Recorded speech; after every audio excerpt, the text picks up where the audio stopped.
So ayan guys, nandito ako sa bahay ngayon, natatamad ako mag-vlog. So nagba-vlog ako na nakahiga. Diba guys, ang madilim dito sa bahay.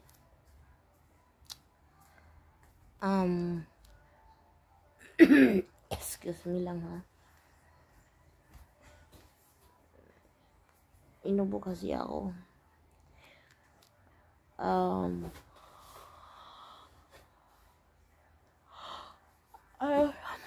Sinsya na matutulog kasi ako ng maaga ngayon dahil may pasok pa ako bukas.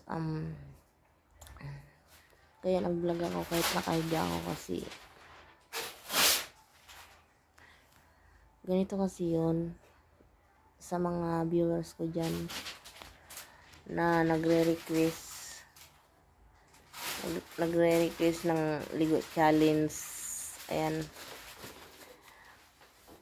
wala naman akong bakit ang kaganito yung kilikili ko ba? Parang ang itim ba sa camera ba? Ayan. Yung mga nagre-request dyan ng ligo challenge. Ayan.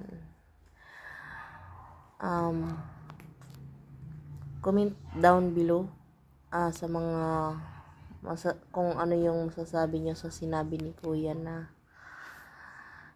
wag ko na daw i-display yung katawang ko mukhang drum, sabi ni Kuya. Tapos sabi niya, Mita, restricted na yan, sabi niya. Ikulong na yan. Yun yung sabi niya sa comment. Ngayon, hindi naman ako masamang tao, bait-bait naman ako. Wala naman akong inaapakan tao. Bakit nagsalita siya ng ganon sa akin? Ini-screenshot ko yung sinabi niya sa akin. Ito ba? Pangalan niya, Hindi ko na lang babanggitin yung pangalan niya.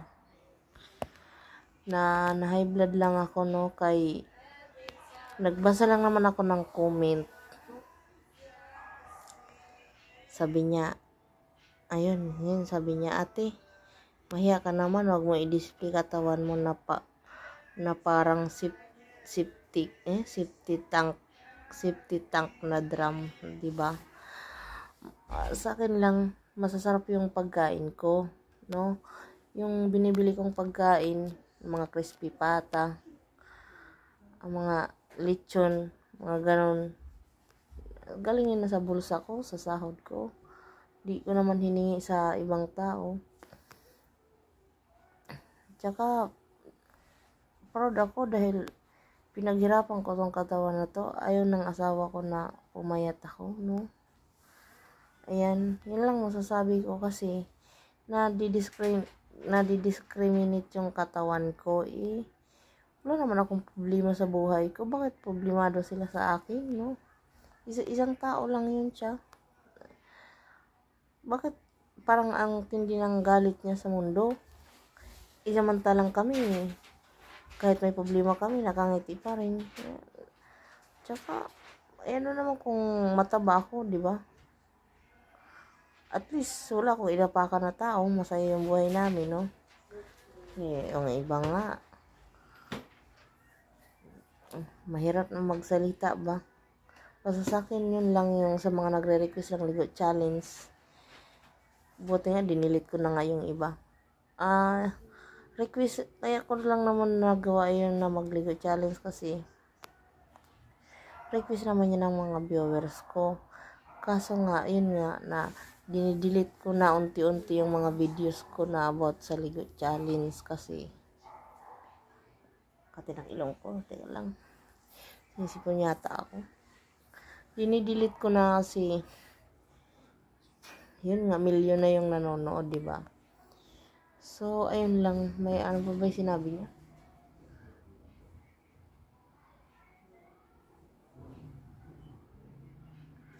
Yun nga, yung siyempre, tao lang din ako nasasaktan na wala namang alam sa mundo.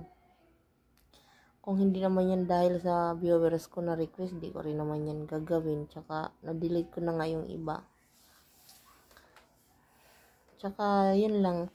Kaya nga, hanggat maaari, di na ako nagliligo challenge. Seryoso na talaga yung gumawa talaga ako ng channel para makatulong sa kapwa.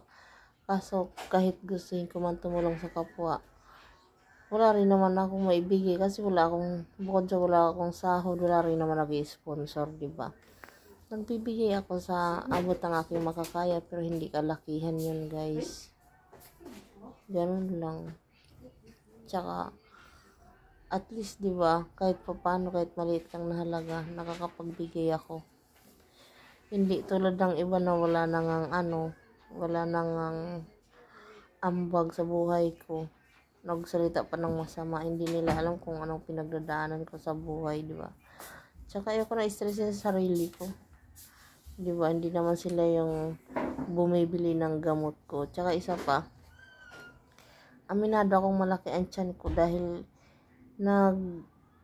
dumadaan ako sa proseso ng buhay ko. Tsaka hindi ko na kailangan sabihin sa iba na ganito yung sakit ko kasi, diba? Oh. O sige, bilisan mo, nagbo-vlog pa ako. Tsaka, saglit lang. Tsaka kasi malaki yung tiyan ko dahil meron akong sakit sa internal organ. So, hindi ko na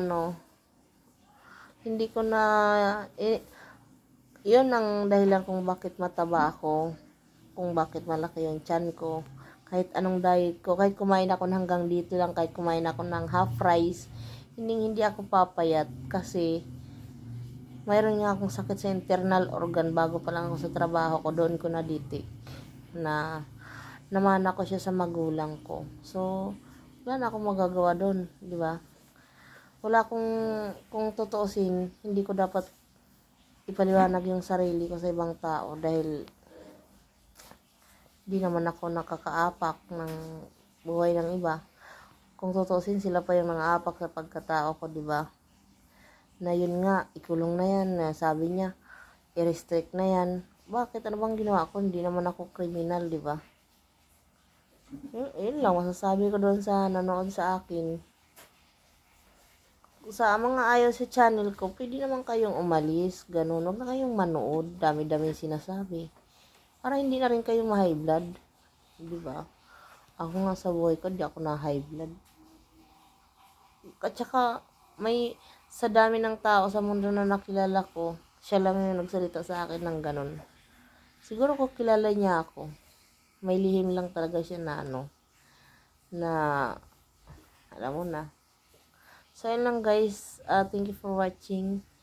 Pasensya na kayo. Sinabi ko lang yung side ko. So, comment lang below kung anong masasabi mo sa sinabi ni Kuya na ayun na mahiya daw ako dahil mukhang tangke daw yung katawan ko. So, salamat nga pala sa panlalait mo. Deserve ko yun. Deserve ko yun na more views, diba? Dahil pinaghirapan ko naman talaga yun. So, lang guys. Thank you for watching. Thank you nga pala sa mga bagong dating, sa mga bagong subscribers. Ayan. Sa mga nag-like, shares, and subscribe. Thank you for watching. God bless. Love you all. Bye-bye.